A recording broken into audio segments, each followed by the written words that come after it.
અખિલ આંજણા કેળવણી મંડળે સમાજની વાર્ષિક સાધારણ સભાનું આયોજન કર્યું હતું। આ સભાનો મુદ્દો અજમલભાઈ ચૌધરી પર થયેલી મારામારીની ઘટનાનો હતો।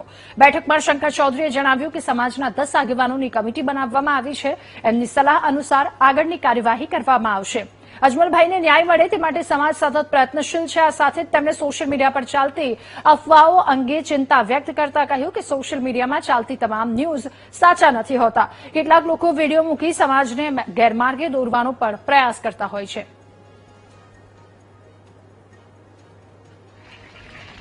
આ મીટિંગનો એજન્ડા માત્ર સાધારણ સભાનો જ હતો, પરંતુ હું એવું કહેવા માંગુ છું કે અમારો આજની મીટિંગમાં વઢિયાર જતોડા પરગણાના સમગ્ર ચૌધરી સમાજ, યુવાનો, વડીલો, આગેવાનો તમામના અધ્યક્ષસ્થાને તેમજ બધાની સાથે યોજવામાં આવેલ, પરંતુ જે આ સિનાડ મઠ ખાતેથી જે રેલી કાઢવાનું આયોજન કરવામાં આવેલ છે, આ રેલીનો સમગ્ર ચૌધરી સમાજે, વઢિયાર જતોડાના ચૌધરી સમાજના તમામ વડીલો, યુવાનોએ એની અંદર બહિષ્કાર કરેલ છે। રેલીની અંદર કોઈ જોડાતું નથી।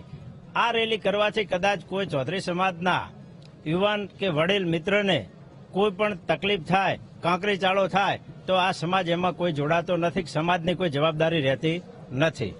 કોઈ પણ ઘટના બનતી હોય તો કેટલાક લોકો મદદ કરે અને કેટલાક માત્ર વિડીયા બનાવીને મૂકે।